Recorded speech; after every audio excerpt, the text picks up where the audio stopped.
Seja muito bem-vindo, eu sou Luciano S. e esse é o canal Casos Sobrenaturais Reais.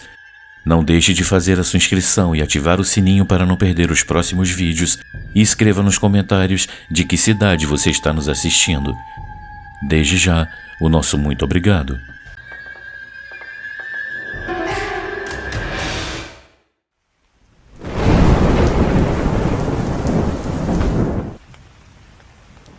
Eu ajudei uma bruxa a praticar o mal.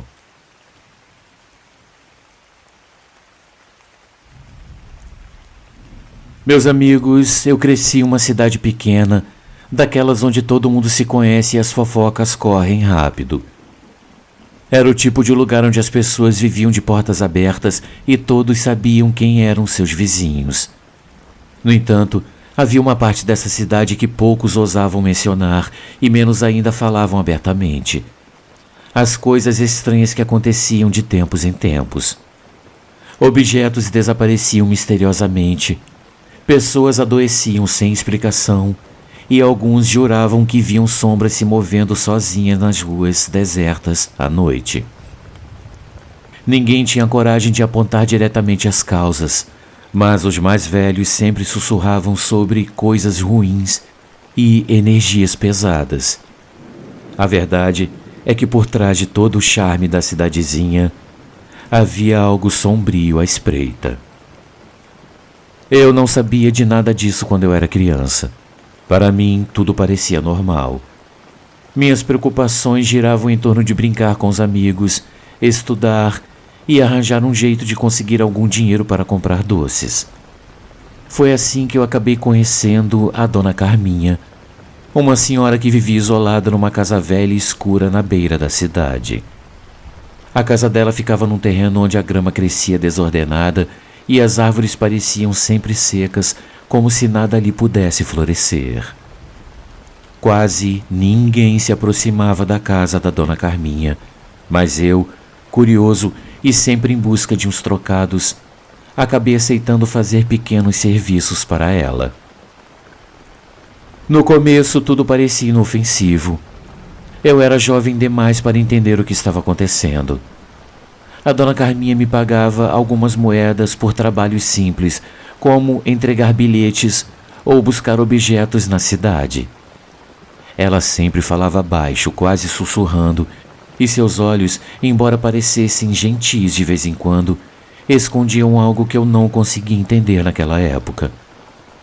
Com o tempo as coisas começaram a ficar mais estranhas. Ela me pedia para enterrar pequenas caixas no cemitério durante a noite, ou para caçar sapos e levá-los até ela. Eu não fazia perguntas.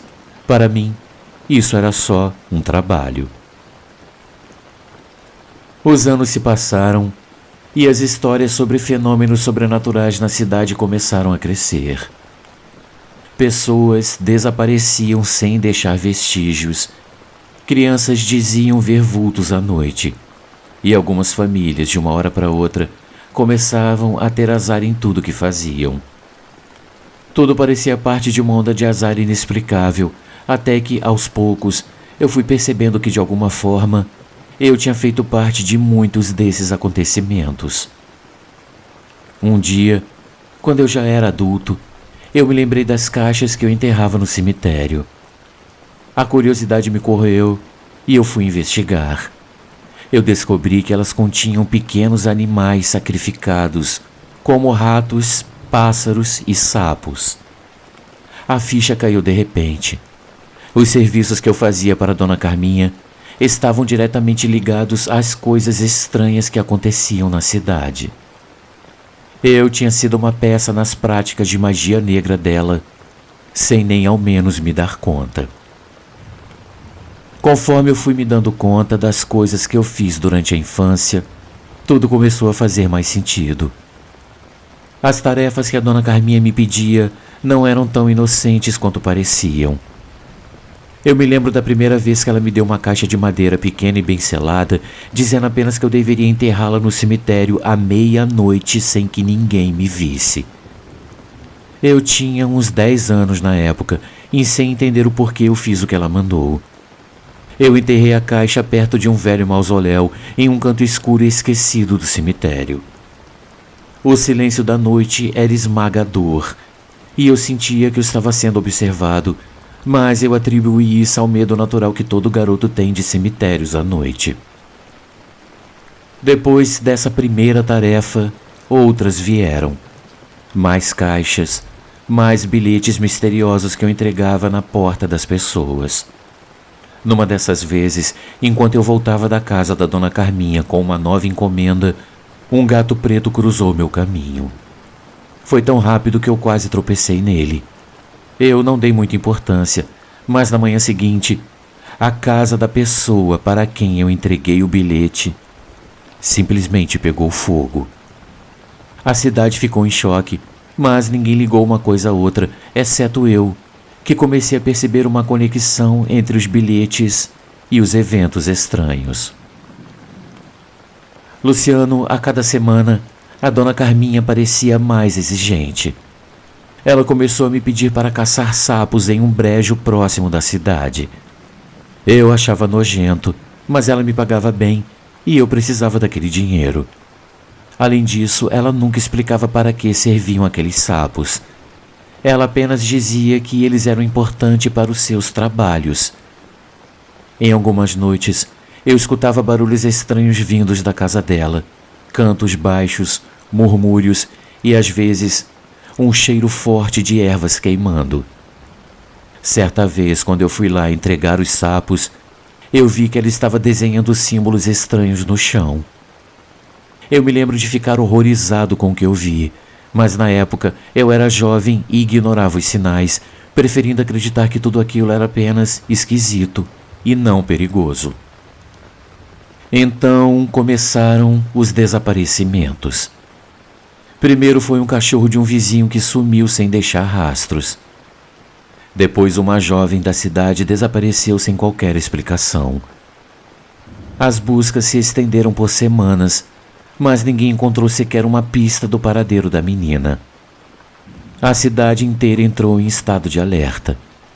De repente, as ruas que antes eram movimentadas à noite com crianças brincando e vizinhos conversando, ficaram desertas. O medo estava no ar e as pessoas começaram a sussurrar sobre maldições e bruxaria. Foi nesse período que algo realmente assustador aconteceu comigo. Uma noite, enquanto eu voltava para casa após mais um serviço para Dona Carminha, eu senti algo estranho. O ar ao meu redor ficou pesado e uma névoa densa começou a cobrir o meu caminho. Logo, eu ouvi passos atrás de mim, mas quando me virei eu não vi nada. Eu comecei a andar mais rápido com meu coração batendo mais acelerado. Mas os passos continuavam, agora mais próximos. Quando finalmente eu cheguei em casa e fechei a porta atrás de mim, eu ouvi um suspiro gelado no meu ouvido.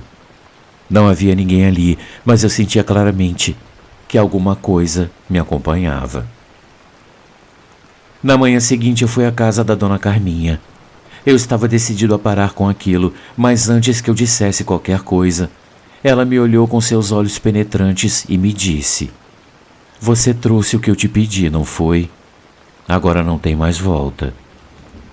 Suas palavras me congelaram. Era como se ela soubesse de tudo que eu estava sentindo. Sem outra opção, eu entreguei o que ela havia me pedido: uma lista com os nomes de todos os moradores da minha rua. Naquele momento eu senti um profundo arrependimento, mas o medo me impedia de questioná-la. Dias depois, as pessoas cujas casas eu havia visitado começaram a relatar pesadelos horríveis e sentiram uma presença sombria em seus lares. Elas viam sombras no canto dos seus olhos, ouviam sussurros à noite e, em alguns casos, elas viam objetos se moverem sozinhos. Uma mulher jurou que viu um vulto sentado ao lado da sua cama enquanto dormia, e outra família relatou que seus espelhos refletiam figuras que não estavam na casa. A cidade inteira foi tomada por uma atmosfera pesada, quase insuportável, e muitos começaram a abandonar suas casas e se mudar para outros lugares. Os eventos estranhos atingiram o ápice quando uma noite, pouco depois de uma lua cheia, o céu pareceu se rasgar com um trovão ensurdecedor, mesmo sem uma única nuvem no horizonte. Na manhã seguinte, o padre da cidade foi encontrado desmaiado dentro da igreja, cercado por símbolos estranhos pintados na parede. Ninguém sabia quem havia feito aquilo, mas algo me dizia que tinha ligação com as caixas que eu enterrei e com os bilhetes que eu entregava. Tudo estava conectado, e eu, ainda que sem saber, havia sido uma ferramenta nas mãos da Dona Carminha. Foi só quando eu percebi a dimensão das tragédias que eu parei de fazer qualquer serviço para ela. Mas o mal já estava feito. O que eu havia ajudado a espalhar pela cidade já estava enraizado. Então, um dia, de uma hora para outra, a Dona Carminha simplesmente desapareceu. E até hoje, a cidade parece carregar uma sombra, como se ela estivesse amaldiçoada. Talvez eu nunca saiba até que ponto eu fui responsável por tudo isso, mas o arrependimento até hoje me corrói. Cada vez que eu passo perto do cemitério, eu ouço o eco distante dos passos que um dia me seguiram. E no fundo, eu sei que alguns dos males que atormentam a cidade são consequências diretas das minhas próprias mãos. Luciano, o tempo passou, e embora a cidade tenha, de certa forma, se acalmado, as marcas do que aconteceu continuam a pairar, invisíveis para muitos, mas inegáveis para quem viveu naquela época. As pessoas não falam mais sobre a Dona Carminha, os desaparecimentos ou os eventos estranhos que assombraram as noites. Mas eu sei que o mal que se instalou aqui ainda existe. Ele é sutil, se esconde nas pequenas coisas, no rancor dos vizinhos, nas brigas que antes não aconteciam, nas doenças que aparecem do nada. Não são mais eventos grandes e visíveis como antes, mas algo mudou para sempre, como uma ferida que nunca cicatriza completamente. Eu ainda reflito sobre o que eu fiz, sobre como eu contribuí, mesmo sem entender, para que aquilo tudo acontecesse. Na inocência da juventude, achamos que somos invencíveis, mas o que fazemos não tem consequências. Meus amigos, o mal é sorrateiro. Ele se aproveita das brechas, das pequenas escolhas que fazemos sem pensar. Cada caixa que eu enterrei, cada bilhete que eu entreguei parecia insignificante na hora, mas no fundo era como plantar uma semente que germinaria muito tempo depois. O mal raramente se apresenta de forma direta. Ele chega disfarçado nas coisas que fazemos sem perceber, nas pequenas ações que parecem inofensivas. É fácil apontar o dedo para alguém e dizer que ela é o responsável por tudo, mas muitas vezes somos nós que alimentamos esse mal, ainda que sem intenção. A verdade é que o mal nos cerca de formas que nem sempre podemos ver, e somos nós que às vezes, sem perceber, o ajudamos a crescer. Basta uma pequena escolha, um simples ato sem pensar, e ele encontra terreno fértil para se espalhar. Agora, tudo que me resta é viver com esse peso. Eu não sei se algum dia eu poderei me perdoar completamente, mas o que eu aprendi com tudo isso é que o mal não se propaga sozinho. Ele precisa de nós, de nossas fraquezas, da nossa ignorância para se enraizar. E uma vez que permitimos que ele entre, é muito mais difícil expulsá-lo.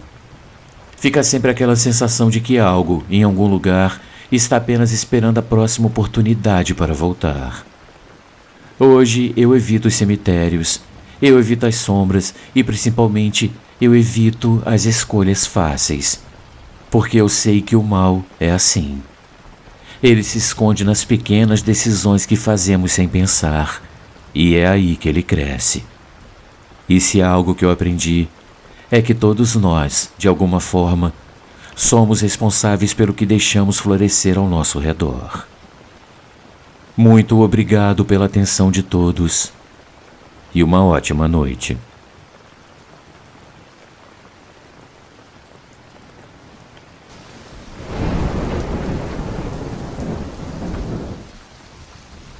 Amigos, uma pequena pausa no nosso vídeo, apenas para lembrar que o nosso canal é um canal independente e que para continuar existindo nós precisamos muito do seu apoio. Existem muitas formas de você ajudar o canal. Uma delas é contribuindo com qualquer quantia utilizando a chave Pix que está aparecendo na sua tela.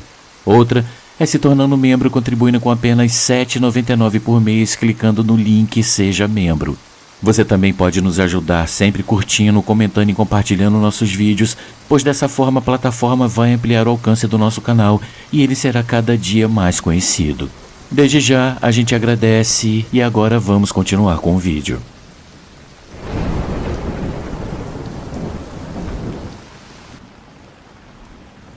Dona Malvina.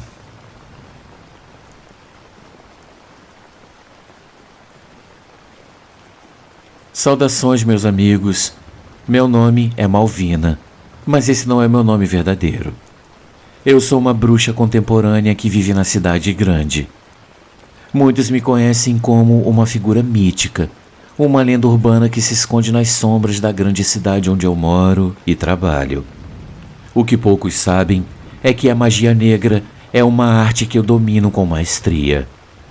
Ao longo dos anos eu construí uma clientela seleta, formada por políticos, empresários e pessoas poderosas que buscam o que mais temem: o controle sobre os seus destinos. Eu vivi minha vida em meio a essas figuras influentes que chegam até mim em busca de soluções para problemas que vão além do que a ética pode resolver.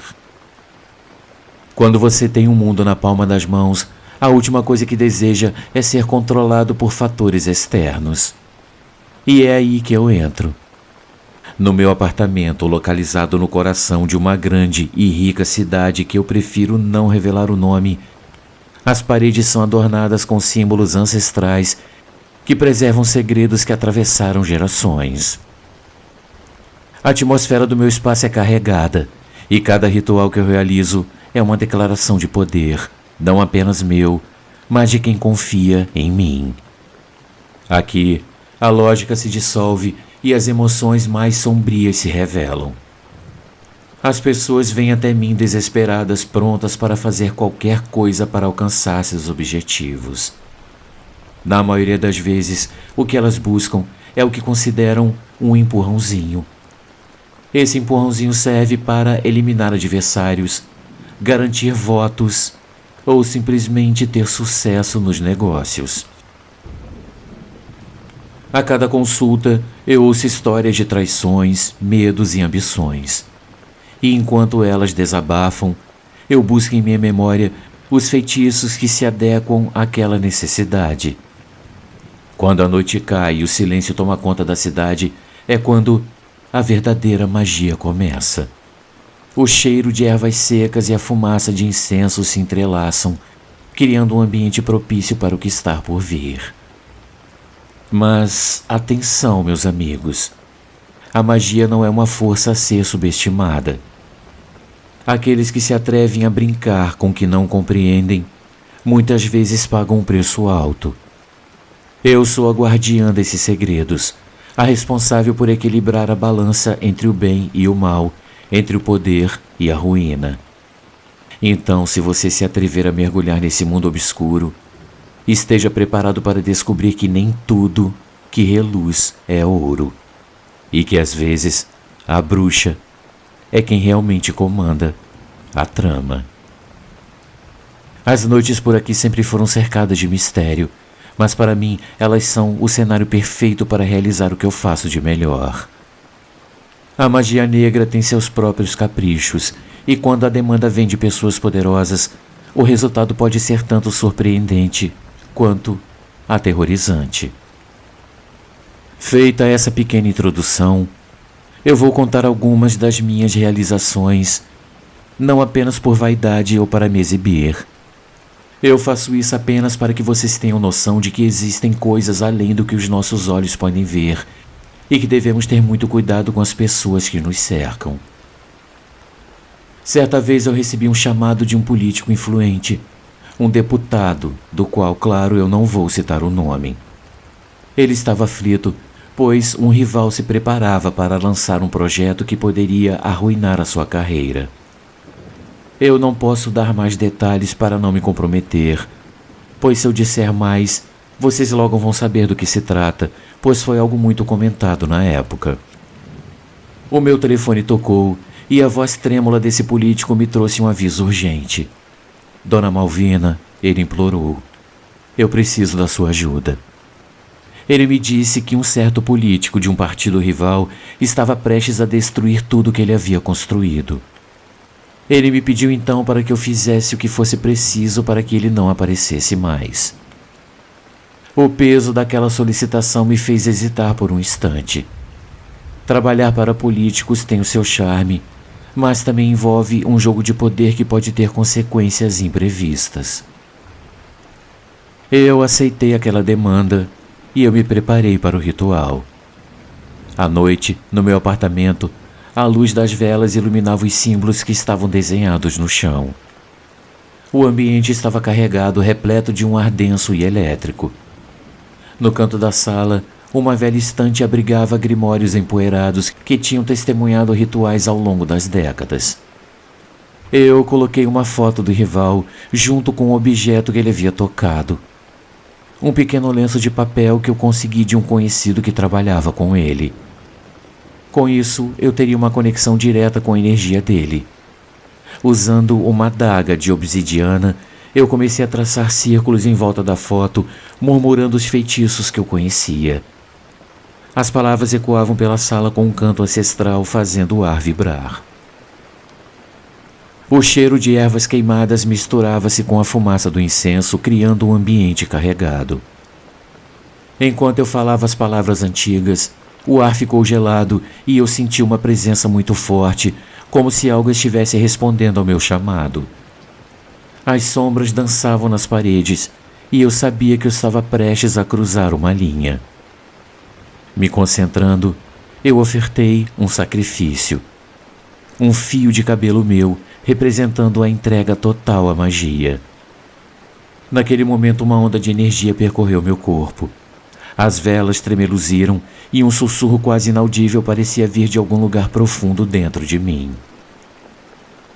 Na manhã seguinte, o político desapareceu sem deixar rastros. Os jornais noticiaram a sua ausência e ele foi dado como desaparecido. O deputado, aliviado, rapidamente subiu nas pesquisas de aprovação. Contudo, uma sensação de inquietação me acompanhava. O que eu havia invocado? A magia que eu conjurei tinha o seu preço. Algumas semanas depois, outra cliente apareceu na minha porta. Era uma jovem empresária a quem eu vou chamar de Isabela, que se mostrava desesperada por causa de um homem. O objeto do seu desejo era um influente empresário conhecido por seu carisma e riqueza, mas também por sua indiferença em relação a ela. Eu decidi conduzir um ritual diferente, algo que necessitava de uma atenção redobrada. Eu fui ao mercado municipal, onde as cores vibrantes das frutas e flores me atraíam como um ímã. Eu comprei rosas vermelhas, maçãs vermelhas e cravos, cada um simbolizando amor, desejo e fertilidade. Cada passo que eu dava ressoava com a energia dos vendedores e compradores, como se o mercado estivesse vivo e ciente do que estava prestes a acontecer. Após as compras, eu fui até uma fonte de água cristalina em um parque. A água, assim como o amor, é uma força poderosa, capaz de trazer à tona as emoções mais profundas. Ali, em meio à natureza, eu fiz uma oração silenciosa, pedindo permissão às entidades que habitam aquele espaço. Nas noites do ritual no meu apartamento, eu criei um altar com as flores e as frutas. Eu coloquei uma vela rosa no centro e ao redor eu desenhei um coração com sal grosso, simbolizando a proteção e a pureza do amor. Eu comecei a queimar as flores, deixando que a fumaça se espalhasse pelo ambiente enquanto eu recitava palavras de encantamento. A cada palavra que saía da minha boca, o ambiente parecia pulsar com a energia. Enquanto a vela queimava, eu visualizei a imagem da Isabela e do empresário, e seus rostos se sobrepuseram em minha mente. O cheiro doce das flores se misturava ao ar denso do apartamento, uma sensação de expectativa que permeava o ambiente. No entanto, uma sombra pairava sobre mim, como se uma voz sussurrasse que o amor é uma faca de 2 gumes. O ritual então atingiu seu clímax. Com um último sopro, eu apaguei a vela e eu senti que eu havia lançado as energias desejadas ao universo. No dia seguinte, a Isabela atraiu a atenção do empresário de maneira impressionante. Ele parecia obcecado por ela, enviando mensagens e fazendo jantares românticos. Era o que ela queria, mas rapidamente a euforia se transformou em apreensão. Conforme as semanas passavam, o amor que ele sentia se tornou possessivo. Ele se tornava cada vez mais controlador, frequentemente telefonando para ela em todos os lugares que ela ia. As mensagens de amor logo se tornaram exigências, e a jovem percebeu que a paixão dele estava se transformando em algo sombrio. A magia que eu havia lançado também despertou um lado obscuro que ela não estava preparada para enfrentar. Luciano, o que começou como um desejo inocente, rapidamente se transformou em um pesadelo. O amor que ela havia buscado me fez refletir sobre os limites da magia e o que significava realmente amar alguém. Ao olhar para os rostos que uma vez haviam brilhado de felicidade, eu percebi que eu havia invocado forças que eu não poderia controlar. Esses 2 incidentes me ensinaram que a magia, por mais poderosa que seja, exige responsabilidades e muitas vezes podem ter consequências inesperadas. Ao invocar forças além da compreensão, a linha entre o desejado e o terrível se torna perigosamente fina. E assim, nós continuamos a dançar nessa linha tênue, eu e aqueles que buscam o poder que a magia negra oferece. Cada feitiço lançado, cada pedido atendido, me lembra do preço que a verdadeira magia exige. Meus amigos, à medida que os dias se passaram, eu fui percebendo que a magia negra, assim como uma faca afiada, pode cortar tanto para o lado certo quanto para o lado errado. Ao realizar feitiços e rituais para os meus clientes, eu sempre me via como uma ponte entre 2 mundos, o da magia e o da realidade. Mas, a cada invocação, a cada desejo atendido, a responsabilidade crescia e eu não podia ignorar o impacto que isso tinha na vida das pessoas. O que muitas vezes é visto como um artifício fácil, um atalho para conseguir o que se deseja, esconde uma complexidade que poucos estão dispostos a encarar. Muitas vezes, as pessoas vêm a mim com corações cheios de esperança, desejando apenas amor, sucesso ou proteção. Mas o que elas não sabem é que a magia é como uma planta. Se não for cuidada com sabedoria, ela pode se tornar uma erva daninha, invadindo e sufocando o que deveria ser belo.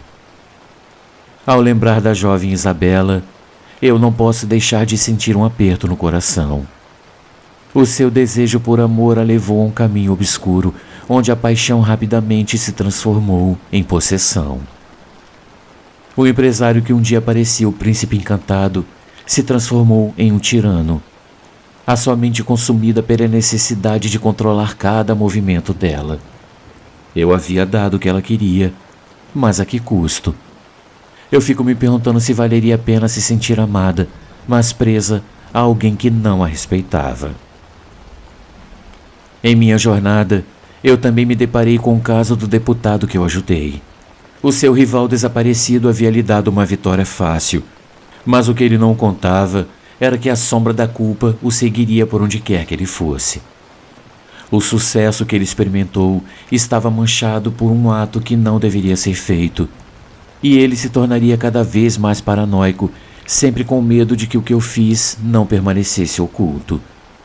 O poder e a influência que ele sempre desejou se tornaram uma armadilha, prendendo-o em um ciclo vicioso de medo e desconfiança. Por isso, eu deixo um convite à reflexão a todos que assistem a esse vídeo. Ao desejar algo intensamente, será que estamos prontos para lidar com as consequências? A magia negra pode oferecer resultados rápidos, mas raramente eles vêm sem um preço. Antes de buscar soluções fáceis, é fundamental pensar nas repercussões dos nossos desejos. Às vezes, o que precisamos não é de um feitiço, mas de uma pausa, de um momento para analisar o que realmente queremos e o porquê. Na vida, o verdadeiro poder vem do autoconhecimento e do respeito ao próximo. A busca por soluções fáceis pode nos levar a lugares sombrios, onde as consequências se tornam pesadelos.